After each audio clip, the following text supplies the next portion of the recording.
the tide.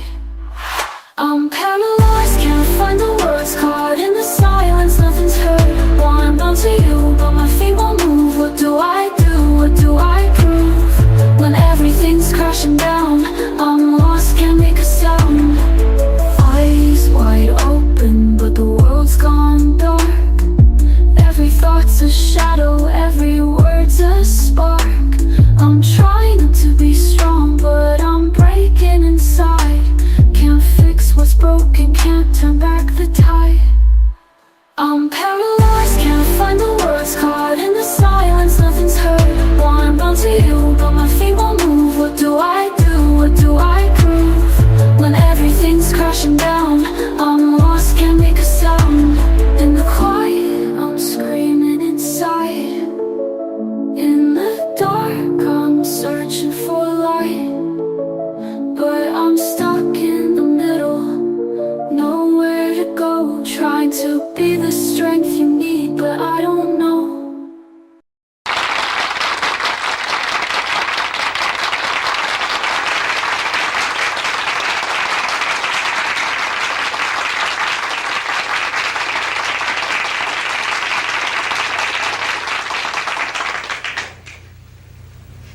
Friends, in a certain city, a politician was running for office, and he advertised for volunteer workers. There were so many young women appeared for the job as volunteers that there was a near riot. Were they interested in politics? No, the first question they asked was, how many men have appeared? They were part of the lonely young women of this great city. And then I know of an old woman who stays up every night until 12 o'clock to hear the announcer say, "We are now signing off. Good night, and have a good sleep." That relieves her of her loneliness. There was really and truly, a woman wrote to me and told me that my program was the only one to which her cat ever listened. So our subject tonight has to do, to some extent, with loneliness. It affects all ages. Children are lonely. 5 million of them belong to divorced parents in this country. Boys get lonely. That's why they join gangs, because they get power which they do not individually have. Young girls are lonely when they get a pimple on the nose. Older girls are more lonely still when the boy treats them as a glass, throws the glass aside after he has taken the drink. They find then that they're just a replaceable part in the great erotic IBM machine. Their loneliness increases. Then there's the loneliness of leadership, being the top man on the totem pole. There's the loneliness of being at the bottom of the totem pole, because you're just one of the masses. You're apt to lose your personality. The loneliness sometimes of marriage, where all the jokes have been told. There's no new event to narrate. And it's the terrible solitude of being alone together. And then even when it does remain fine and noble and rich, even in moments of greatest unity, there is a feeling of apartness after such an ecstasy. One hopes to completely submerge oneself, and yet one finds oneself back again. The hypochondriacs, of course, are lonely. And so we were asked to talk on this program about this subject of loneliness. And I'm going to give, after these facts, which we have just narrated, I'm going to give first the causes, and then I'm going to suggest some remedies. Now, I didn't know whether to use the blackboard or not. My angel is here, and I cannot think of any diagram that I could use. Just write causes on the board. So I'm afraid I will not be able to use my angel, but just before I came on the program, he wanted to know if I would play a game of golf with him tomorrow. And I told him that I was not old enough for golf because I play tennis twice a week. When I get old, I am going to play golf, and I'm going to have a wagon, too, to take me around from hole to hole.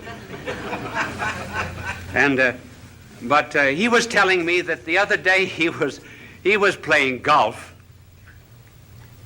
and he drove off 225-yard hole it was, and the ball went right into the cup. And he looked up to heaven and he said, "Dear Lord, let me do this by myself." He's not a lonely angel, as you see.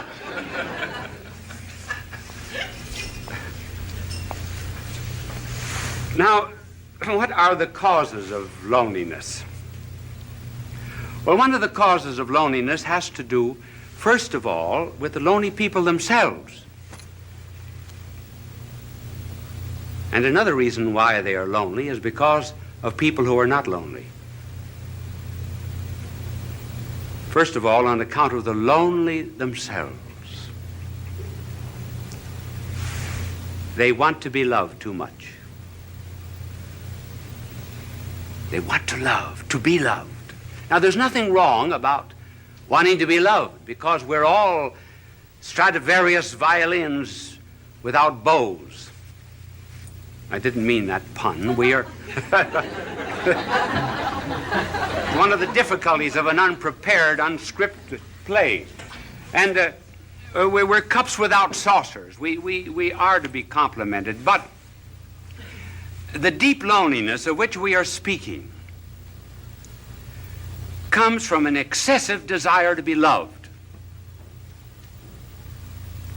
The more I want to be loved,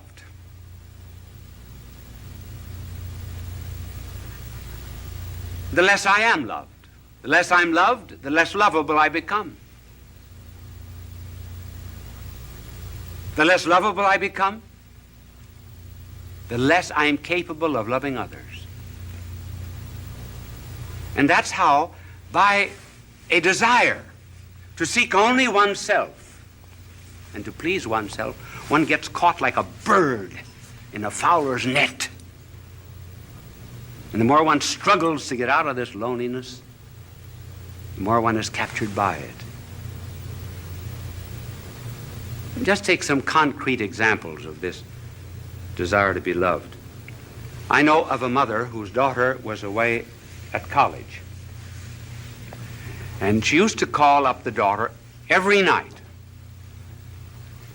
Would keep the daughter on the phone for an hour and protested to the daughter that she was not appreciated as she should be.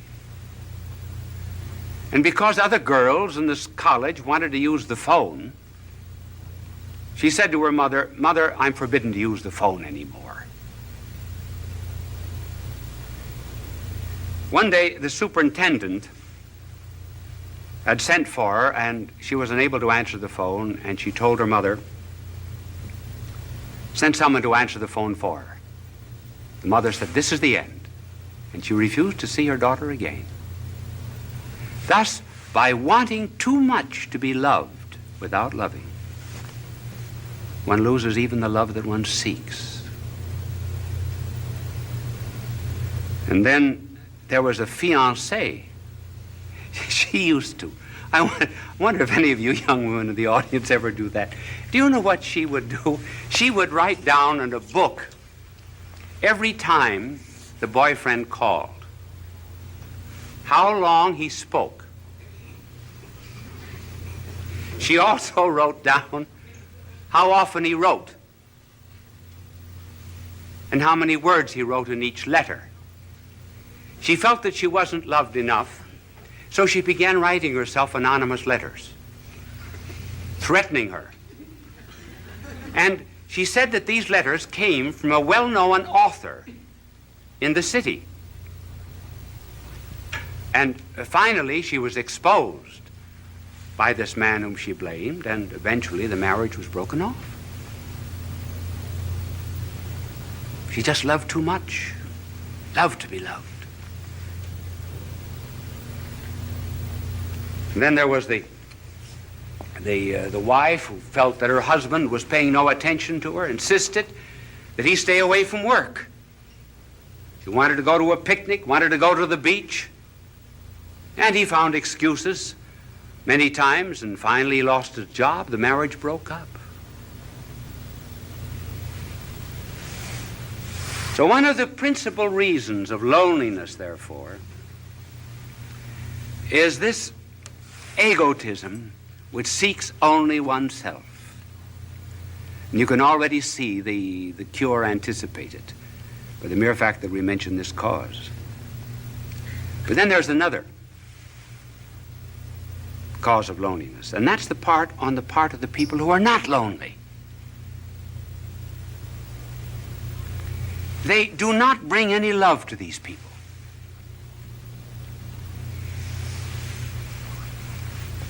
Do you know what we should do? We should really concentrate a great deal on certain types of people. We should concentrate on the unfortunate, on the poor, on the socially disinherited, on the unloved, particularly the unloved, and on the ugly. And we bring love to them. We put love into them. Then they become lovable. Now, for example, you are very lovable to God. Did you know that? You say, well, what is there in me to love? Nothing. But he put his love into you. That's why you're lovable. And that's what we have to do with other people. And so the loneliness of these people is increased also because the rest of us will not listen to them. Listening is a therapeutic. There was a psychologist who formulated a marriage case that involved sexual, financial, social, and legal complications. He went to 100 clergymen and 100 priests to present the story, and he carried a stopwatch with him. Do you know how long they listened? The average was 2.5 minutes. Then off-the-cuff answer. They refused to listen. They refused to care. George Bernard Shaw has something rather good on that subject. In his play St. Joan, King Charles says to Joan, "Why do not the voices come to me? I am the king." And Joan answers, "They do come to you, but you do not hear them. You have not sat in the field in the evening listening for them. If you prayed from the bottom of your heart and listened to the thrilling of the bells and the trilling of them after they had stopped ringing, you would hear the voices, just as I do." In other words, listening is a therapeutic, a cure for lonely people. We do the same thing with our prayers. We wouldn't do to a doctor what we do to God. Would we go into a doctor and mumble off all of our symptoms and then say, "Bye, doctor"? Not listen. So listening on our part, refusal to listen, is one of the causes that intensifies this forsakenness. Now, what is a cure? Well, there are several cures, and we will just have time to mention one that is very important, namely caring for other people. When we're lonely, go out and serve.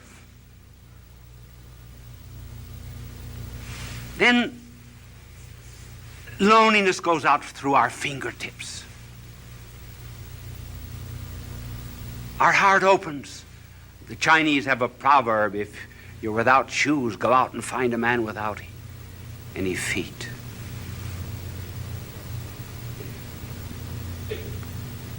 Caring for others. I remember when I first went to Europe to study.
To do my university work as a young priest. The first Christmas I was lonely. I was really lonesome. I think it was the only time in my life I was lonesome.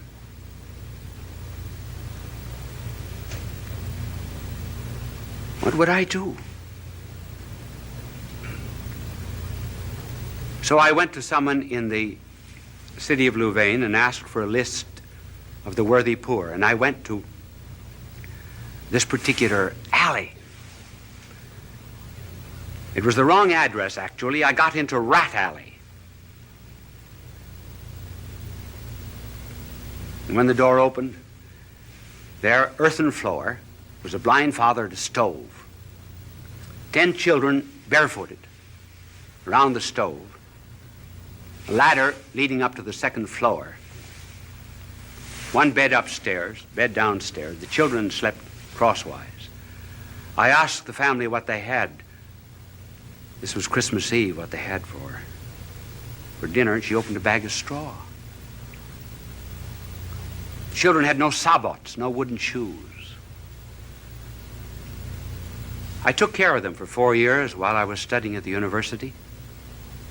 Got them jobs, rehabilitated them. I felt at times perhaps they were drawing on me.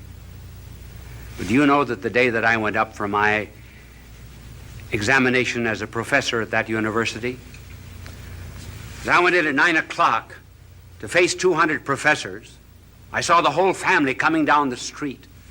I asked them where they had been. They said, for the last 2 days, we've been at a shrine praying for you that you would pass the examination. We walked all the way back. I was never lonesome again. That's the cure. Helping the neighbor. But here's something to remember, too. We think we should not be lonely. In this age of psychiatry, there are 2 or 3 conclusions that our world has drawn which are false. One is that we should never have a tension. Certainly we have tensions. We must have them. We've got body and spirit, and they go in opposite directions. They have 2 different landing fields. Certain tensions are normal. If we didn't have them, we would be abnormal. And then we're lonesome. Sure. There's a metaphysical loneliness. Perfection is not here. This is not our home.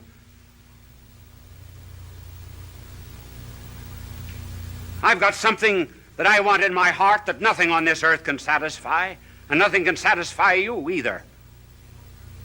And we know it very well. So what's the cause of this loneliness? What are we looking for? Well, we say we're looking for God, yes. But then I know what you will answer. What does God know about loneliness? Now that's a good question. That's a good question. What does he know about loneliness? Does he know anything about the loneliness, for example, of a babe in Afghanistan who has no better home than just straw? Does God know anything about the loneliness of a mother who has to gather up a child in order to escape a dictator and fly halfway across Africa?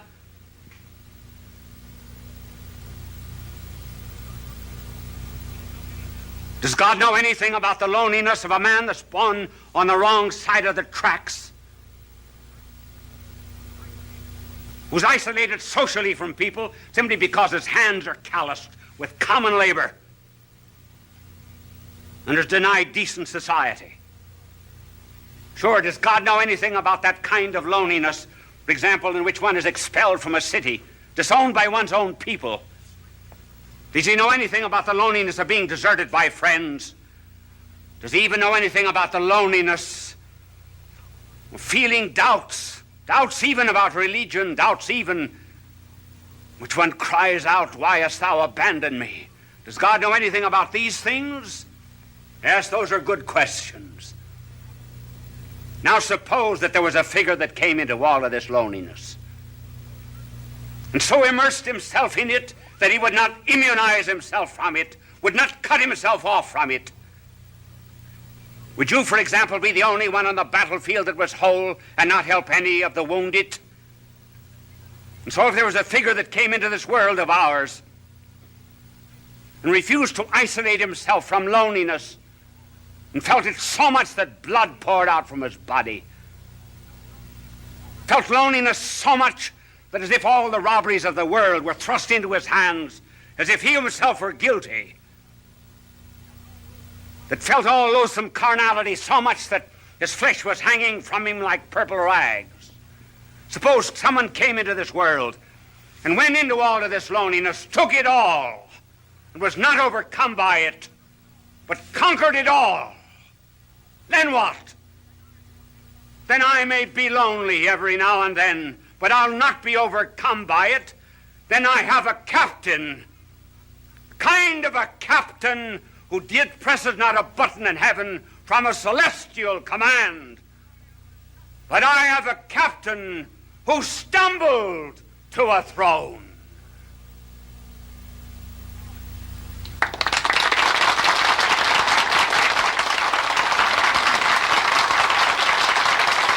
Bishop Sheen will return in a moment. Did that telecast seem a little short to you? Actually, I was just informed that we were 1 minute short. Now, I have a clock before me over there, and I keep my eyes on it. But this clock here was right. I finished 3 seconds before the time. But up in the control room, that celestial command that I just talked about, they figured it wrong by 1 minute. So they asked me if I could, instead of coming out for a very brief closing, come on and talk to you for 1.5 minutes. Now, you are put to the test. If that telecast seemed very short, you are enjoying it. We would say time passed like anything. If you were not enjoying it, it seemed very, very long. As a matter of fact, this 1.5 minutes will seem interminable to you. Now, I want to tell you, my good people, that I have to leave you now. Are you a bit lonely? I am. I'm lonely too. Bye now, and God love you. Fulton J. Sheen is indeed a man for all seasons. He walked a paced beat, allowing us to glimpse his nature and ponder its worth and to enjoy its presence. Bishop Sheen authored over 90 books. He broadcast countless radio and television programs and ministered in many parts of the world to people of every belief. As he said many times, it is not a unity of religion we plead for, but a unity of religious people. We may not be able to meet in the same pew, but we can meet on our knees. The bishop wrote 94 books, recorded countless radio shows, and appeared on hundreds of network and syndicated television programs. His legacy is... And when they finally came up to the front row, where I could see them very well, I leaned over and I said to one of them, I said, "What's the idea of taking up a collection during this lecture?" He said, "To get better speakers for next year."